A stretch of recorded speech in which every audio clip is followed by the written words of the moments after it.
Panama Jack. De memoria. Pero como a mí no se ve, pues cuéntanos un poquito cómo surge esta película tan distinta a lo que estamos acostumbrados a ver en el cine español.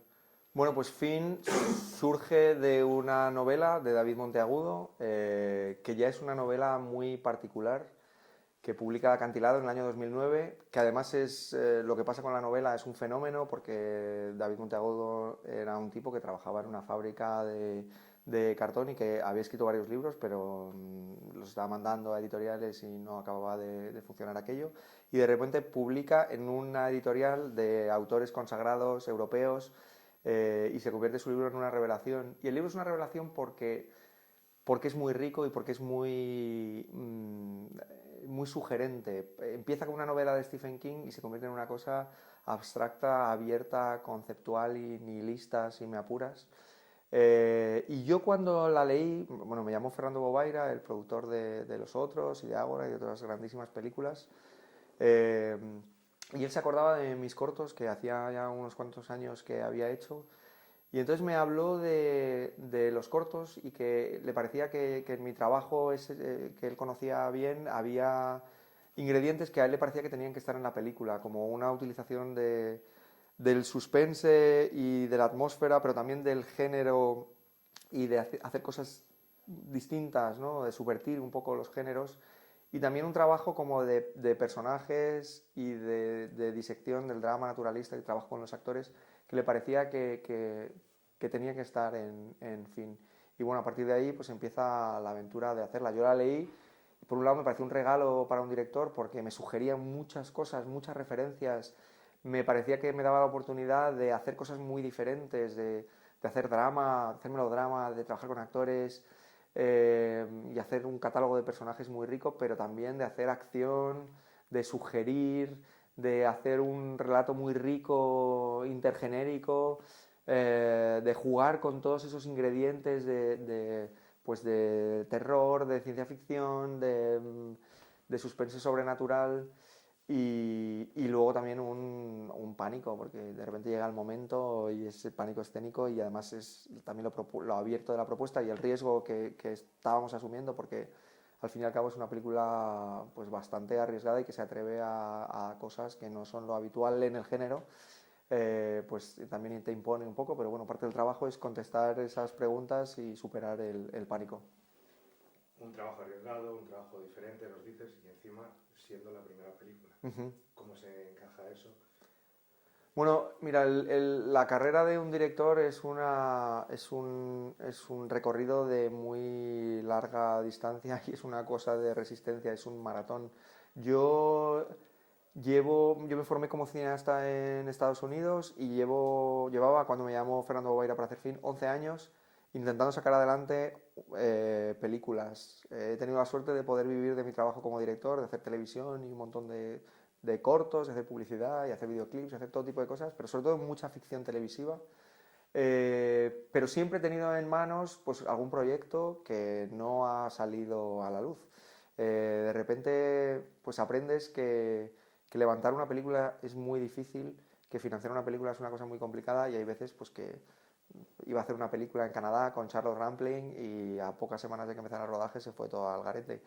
Entonces, bueno, pues de repente cuando te llaman ya es una alegría y es una suerte que se acuerden de ti para encargarte un proyecto tan ambicioso como era esto, como era este, y con el respaldo ese, por un lado de esa novela que es una cierta garantía, en el cine nunca hay garantía, nunca sabes, pero bueno, que tengas una novela de base que ha sido un éxito de crítica y público, pues ya sirve de un poco de colchón, pero por otro lado con estos tres grandes productores que son Mod, Apaches y Antena 3, eh, que de repente confían en un director novato y te dan este regalo que es poder hacer esta película.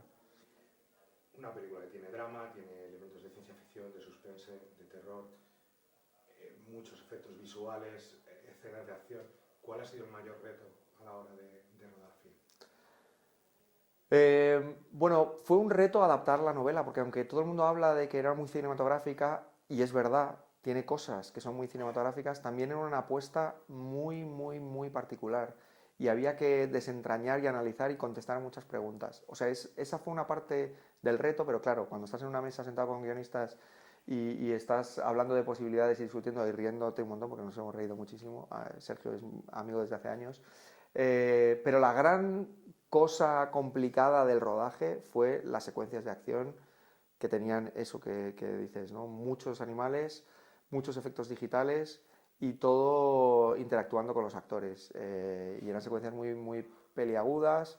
Tenemos un gran equipo, los efectos digitales de la película los ha hecho el Ranchito, que venían de hacer Lo Imposible, y son una gente, son un equipo increíble de profesionales que hacen lo imposible posible, y en esta película también. O sea, para mí era muy importante que los efectos no se notaran y, y yo creo que hay cosas en la película que tienes que decir que son efectos para que la gente lo sepa, porque si no, no se enterarían, ¿no? Como la secuencia de las cabras, todo ese escenario que está rodado en parte en un decorado y en parte en la localización natural, y está todo integrado como si estuvieran ahí de verdad.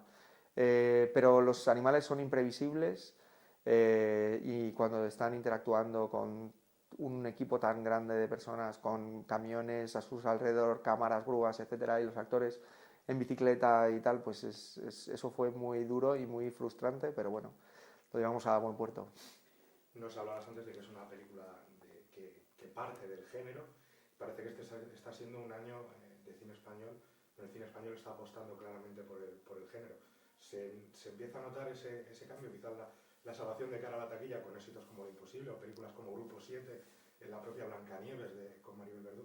¿Se va notando ese giro hacia el género quizá, o ese regreso al género? Yo es que creo que el género en el cine español, pues llevamos ya pues desde los 90, desde Tesis y otras grandes películas de los 90, metidos de lleno. Creo que el género en algunos casos ha salvado al cine español. Desde luego es una fórmula muchas veces de conquistar los prejuicios que una parte de la audiencia desafortunadamente a veces tiene con las películas españolas, que de repente con las películas de género pues es más fácil llegar al espectador, y dicen esa cosa de es que esto no parece español, y dices, bueno, si hemos hecho películas como Los Otros, o como Ágora, o como ahora Lo Imposible, es obvio que podemos hacer gran cine, sea de género o no.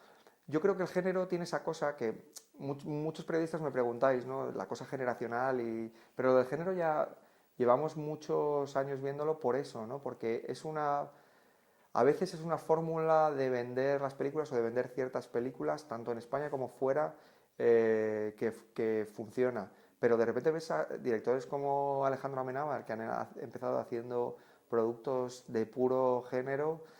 Pues si piensas en sus dos últimas películas, no son género en absoluto. O en Bayona, El Orfanato es una peli de género puro, y Lo Imposible no es una peli de género en absoluto. O sea, es un melodrama de desastres, si me apuras, y es verdad que hay ingredientes, pero no es una peli de género. Eh, Me parece que según pues te conviertes en un director de nombre y te resulta más fácil hacer la siguiente película, es más fácil dejar esas servidumbres que puedes tener a veces, como de, bueno, esto lo vamos a encajar en este nicho, ¿no? El género es una fórmula maravillosa de contar cosas que no son de género, y de lanzar mensajes ahí, y si ese es el secreto para llegar a la gente, pues bienvenido sea el género, viva el género. Pues muchísimas gracias y mucha suerte. Gracias a ti.